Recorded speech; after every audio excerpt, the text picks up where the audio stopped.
Je m'appelle Cathy, et à 32 ans, la planche du plancher sous mes pieds a laissé échapper un léger grincement, mais personne dans le bureau ne l'a remarqué. Je me tenais juste devant la porte, la main à mi-hauteur pour frapper, lorsque la voix de mon père a fendu l'air, calme, froide, mesurée. « Ta sœur ne mérite pas un sou », a-t-il dit catégoriquement. « Elle est dehors. » Les mots ont atterri comme une pierre tombée dans une eau calme. Je n'ai pas respiré. Je n'ai pas cligné des yeux. Mon pouls rugissait si fort dans mes oreilles qu'il noyait le reste du monde. Si vous avez déjà été trahi par les personnes même qui étaient censées vous protéger, vous connaissez ce sentiment.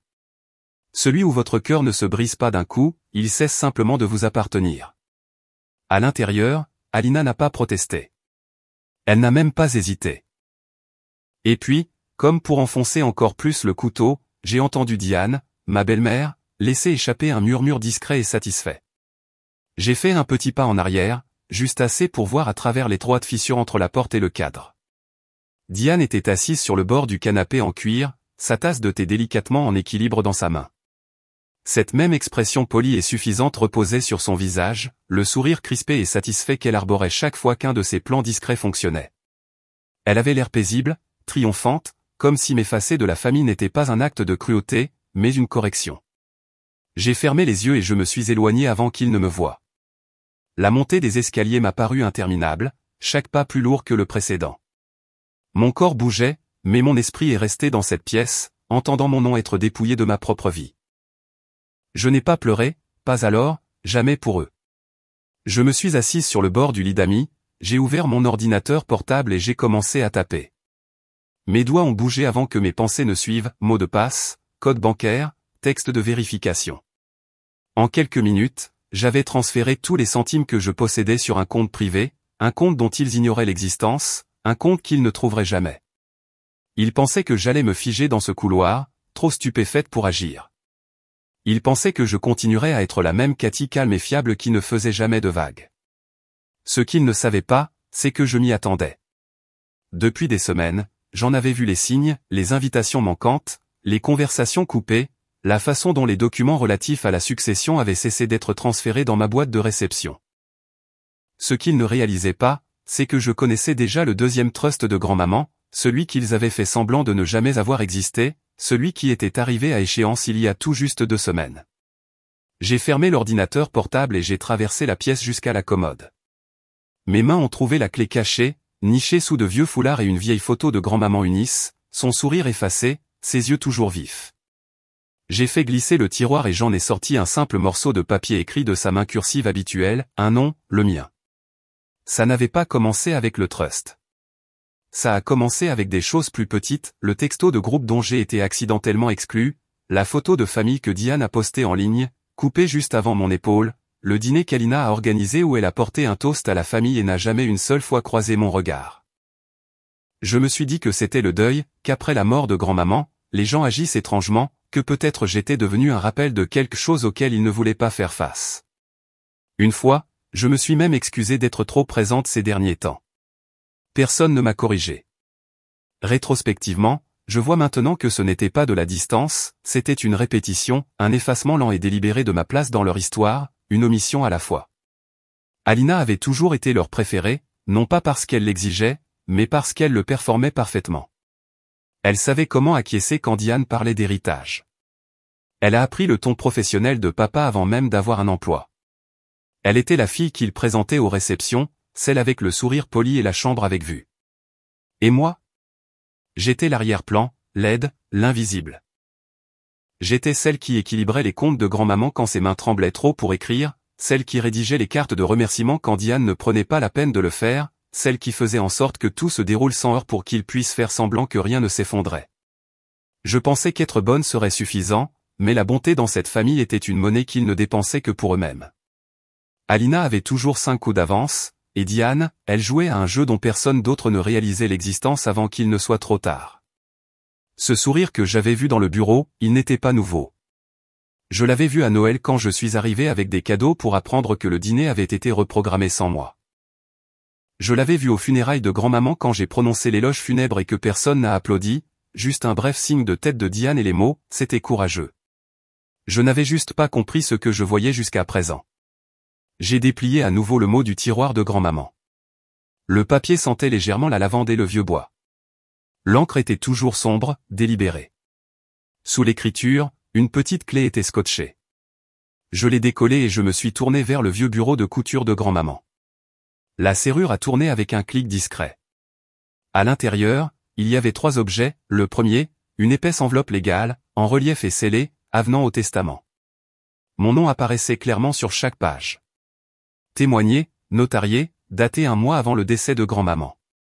Mon nom seulement. Le deuxième, un petit enregistreur vocal. J'ai appuyé sur lecture. Sa voix a rempli la pièce, douce, stable, mais suffisamment forte pour traverser des années de silence. S'ils essaient de tordre ça, Cathy, montre-leur cette cassette. J'ai confiance en toi. Seulement en toi. Ça ne durait que 23 secondes, mais ça disait plus que Diane n'en avait jamais dit de toute sa vie. Le troisième, une note manuscrite, 4 courtes lignes dans l'écriture d'expert comptable penché de grand-maman, le sang ne les rend pas dignes. Si tu lis ceci, ils se sont déjà retournés contre toi. Prends ce qui t'appartient. Ne te retourne pas. Je suis resté assise là pendant un long moment, fixant les mots jusqu'à ce qu'ils se brouillent, non pas à cause des larmes, mais à cause de la compréhension. Grand-maman avait su, non seulement pour l'argent, mais pour eux, pour la façon dont ils transformeraient la loyauté en levier, déguiseraient l'avidité en langage familial et qualifieraient la trahison d'affaires. Elle avait vu à travers eux bien avant moi, et elle m'a laissé non seulement un cadeau, mais aussi un plan. J'ai tout rassemblé, l'enveloppe, l'enregistreur, la note. Je les ai rangés soigneusement dans mon sac. Au matin, je n'allais plus supplier pour une place à la table. J'allais y apporter la vérité. La cuisine était déjà animée quand je suis entré. Alina était perchée au bout de l'îlot, faisant défiler son téléphone avec son café à la main, les jambes croisées comme quelqu'un qui avait déjà gagné. Papa était plongé dans des feuilles de calcul, ses lunettes glissant sur son nez. Diane était debout devant la cuisinière, remuant de la bouillie d'avoine, fredonnant ce même air léger qui me donnait la chair de poule. Aucun d'eux n'a levé les yeux quand je suis entré. J'ai fouillé dans mon sac, j'ai sorti l'enveloppe manille et je l'ai posée à plat sur le comptoir entre les croissants et les contrats. Alina a remarqué en premier. Ses yeux ont glissé de l'enveloppe à mon visage, puis se sont plissés. Qu'est-ce que c'est ? Papa n'a même pas jeté un coup d'œil. Nous sommes en plein milieu de quelque chose, Cathy. Est-ce que ça peut attendre ? Non, ai-je dit simplement.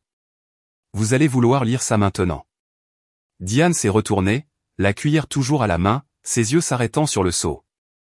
Son expression a vacillé légèrement, mais suffisamment. Alina a ri doucement. Tu as apporté tes propres papiers. Est-ce une tentative de t'insérer à nouveau ? Je ne lui ai pas répondu. J'ai juste ouvert l'enveloppe et j'ai étalé l'avenant sur le comptoir comme une main gagnante, signé, témoigné, daté.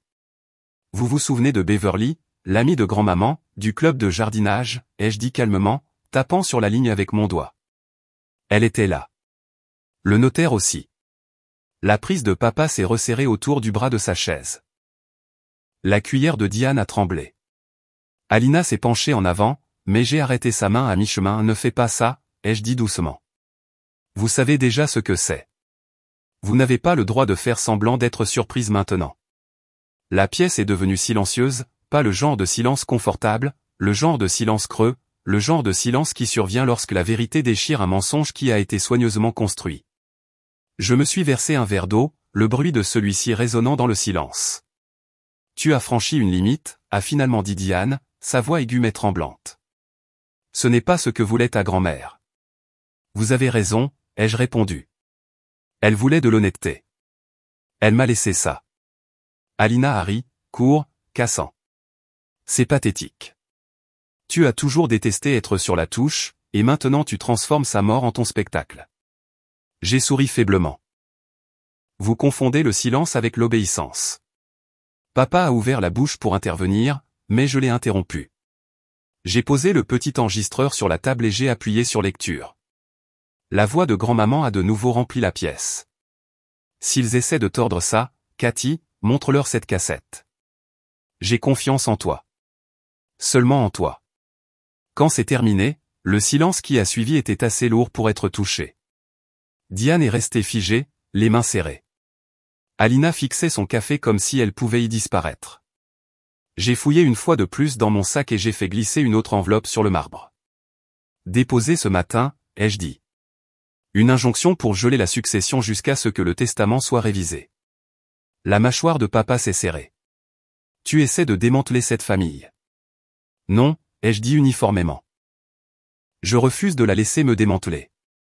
J'ai rassemblé les documents, je les ai rangés dans mon sac et je me suis tourné vers le couloir.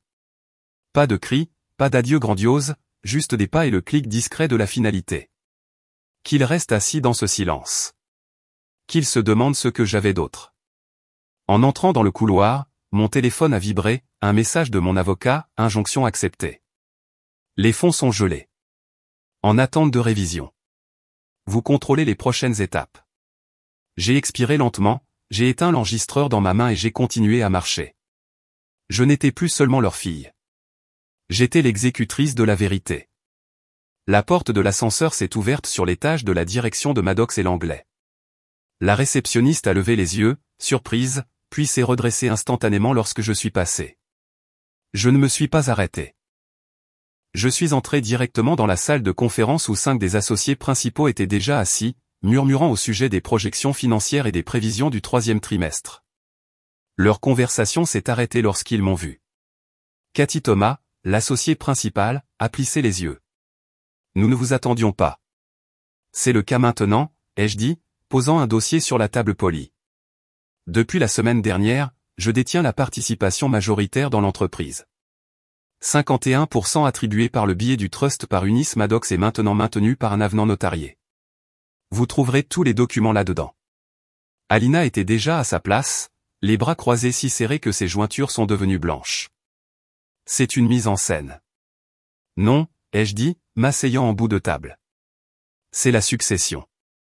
La pièce est restée immobile jusqu'à ce que la porte s'ouvre brusquement. Ray est entrée, essoufflée, les joues rouges. C'est scandaleux.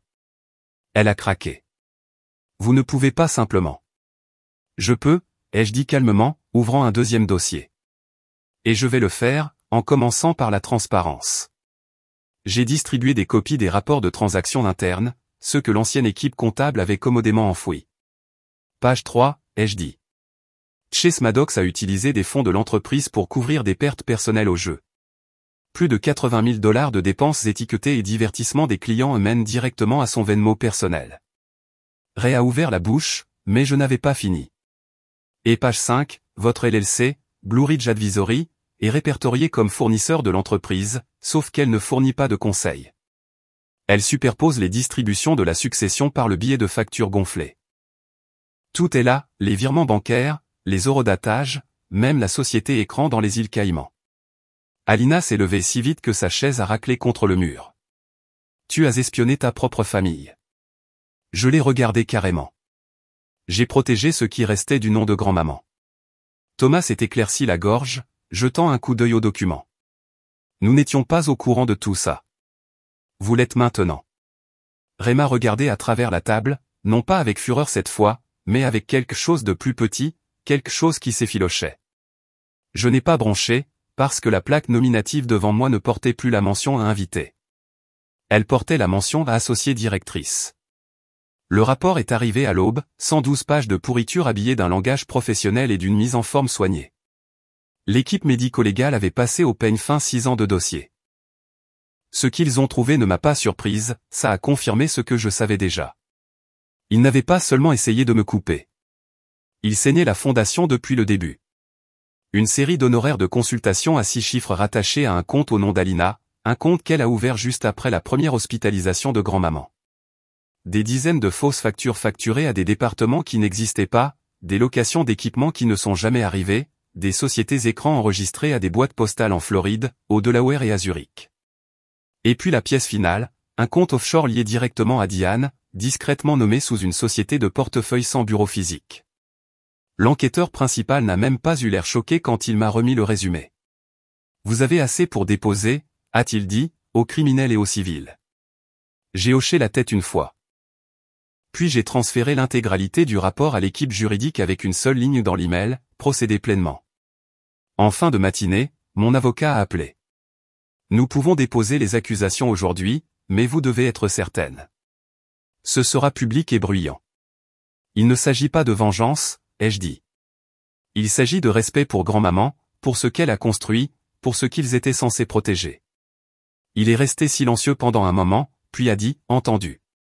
Nous entamerons les procédures cet après-midi. J'ai terminé l'appel et j'ai regardé par la fenêtre du bureau. En bas, la ville continuait d'avancer sans hésitation, des gens marchant vers des cafés, jetant un coup d'œil à leur montre, déverrouillant des portes d'entrée.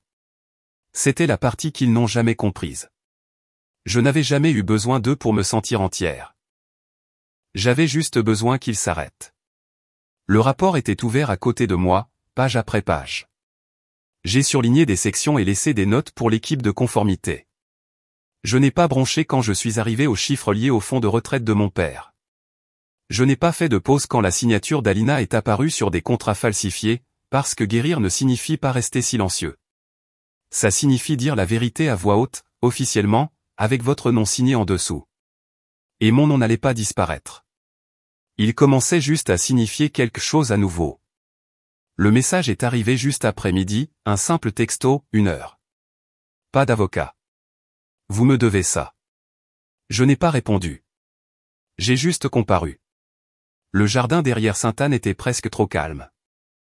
Le même banc où Eunice avait l'habitude de s'asseoir pendant la pratique de la chorale, les mêmes parterres de fleurs que Diane avait autrefois fait semblant d'entretenir, son téléphone caché derrière ses lunettes de soleil, chuchotant à l'urbaniste pendant qu'elle élaguait les roses. Elle était déjà là quand je suis arrivé, vêtue de blanc, des lignes épurées, pas un pli en vue. Elle a levé les yeux à mon approche et a tapoté l'espace à côté d'elle sur le banc. Je ne me suis pas assise.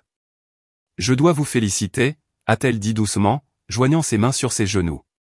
Je vous ai sous-estimé. C'était votre première erreur, ai-je dit. Mais pas votre dernière. Vous pensez que c'est une question de pouvoir? Sa voix est restée douce, indifférente. J'ai maintenu cette famille ensemble, Cathy. Chaque fois que votre père faiblissait, je tenais la ligne. Chaque fois qu'Alina s'effondrait, je la stabilisais. Vous avez toujours été la carte folle. Vous vouliez la vérité, mais vous vous fichiez de son prix. Je me suis rapproché, ma voix basse. Vous n'avez rien maintenu ensemble. Vous l'avez contrôlé. Il y a une différence. Ses yeux ont glissé vers les miens, un éclair de quelque chose. Du chagrin? Non, juste du calcul. Tout s'effondre, a-t-elle chuchoté. Même la vérité, vous verrez. Ça commence lentement, puis d'un coup. J'ai étudié son visage. Le calme était toujours là, mais la certitude avait des fissures. Elle s'est levée lentement, lissant sa robe comme si la conversation s'était déroulée comme elle l'entendait. Je ne m'attends pas au pardon, a-t-elle dit. Mais je m'attends à des conséquences. Je n'ai rien dit, pas un mot, pas un signe de tête. Je me suis retourné et j'ai descendu le chemin de pierre, la laissant derrière moi avec son silence. Elle n'a pas suivi.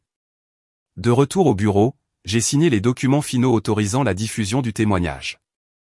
Tous les actifs, tous les dollars, tous les noms, et la date de l'audience étaient déjà tamponnés sur le calendrier. La salle d'audience ne semblait pas froide, mais quelque chose dans l'air rendait chaque respiration plus lourde. J'ai pris la barre, juré mon nom sous serment et j'ai ouvert le dossier que j'avais répété en silence pendant des mois.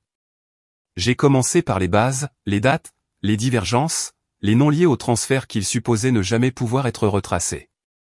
J'ai parlé uniformément, pas d'embellissement, pas d'effet de manche, juste des faits. Puis j'ai fait jouer l'audio de la voix d'Eunice, claire et directe, résonnant dans la pièce. S'ils essaient de tordre ça, Cathy, montre-leur cette cassette. J'ai confiance en toi. Seulement en toi. Le juge a légèrement hoché la tête, mais n'a rien dit. J'ai remis la lettre manuscrite de grand-maman, sa signature, son encre, 4 lignes qui ont traversé toutes les défenses qu'ils avaient construites. Alina a pris la barre ensuite. Son ton était mesuré, sympathique, pratiqué. Nous protégions l'héritage familial, a-t-elle dit. Nous ne voulions pas de conflit. Nous voulions l'harmonie. Cathy était instable. Elle n'aurait pas su quoi faire de cette responsabilité. Je ne l'ai pas regardée pendant qu'elle parlait. J'ai regardé le juge. Quand ce fut à nouveau mon tour, je l'ai dit doucement, mais fermement. Effacer quelqu'un n'est pas une protection, c'est de la lâcheté. Habillez-la de soie. Alina a tressailli. Diane a détourné le regard. J'ai terminé par une dernière déclaration. Il ne s'agit pas d'héritage, il s'agit d'être réécrit. Je ne suis pas instable. Je ne suis pas dramatique. J'étais gênante pour leur version de l'histoire, et je suis ici pour rétablir la vérité. Le juge a pris un moment, puis deux, puis a parlé. Le testament modifié est maintenu. Le contrôle total de la succession reste à mademoiselle Cathy Maddox. Toute utilisation abusive de fonds par mademoiselle Alina Maddox et monsieur Ray Maddox sera renvoyée pour une action en justice supplémentaire. Mademoiselle Diane Maddox est définitivement exclue de toute autorité fiduciaire liée au trust. Je n'ai pas pleuré. Je n'ai pas souri. J'ai juste respiré. Dehors, j'ai dépassé les journalistes sans répondre à une seule question. De retour dans la voiture, j'ai sorti le petit journal qu'Unis avait laissé et j'ai feuilleté la page cornée, celle qui disait simplement « La vérité ne crie pas, elle se tient ». Et maintenant, moi aussi. La maison au bord du lac était de nouveau calme, pas d'avocat, pas de dossier, pas d'écho de porte de salle d'audience se refermant derrière moi, juste le bruit de l'eau qui clapote contre le quai et du vent qui se déplace à travers les arbres qu'Unis a plantés bien avant que l'un de nous n'ait quelque chose pour lequel se battre. J'ai enlevé mes chaussures à la porte, j'ai traversé les 3 couloirs jusqu'à son ancien salon de lecture, et je me suis assise dans la chaise qu'elle utilisait tous les matins, un café dans une main, un stylo dans l'autre. Le journal était toujours là, juste où je l'avais laissé, cuir marron, pages usées, son écriture sur chaque page délibérée et inébranlable. J'ai feuilleté la page que j'avais marquée avant le procès.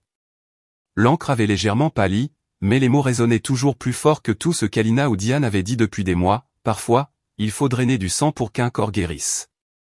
Je l'ai relu, pas avec du chagrin cette fois, mais avec de la compréhension.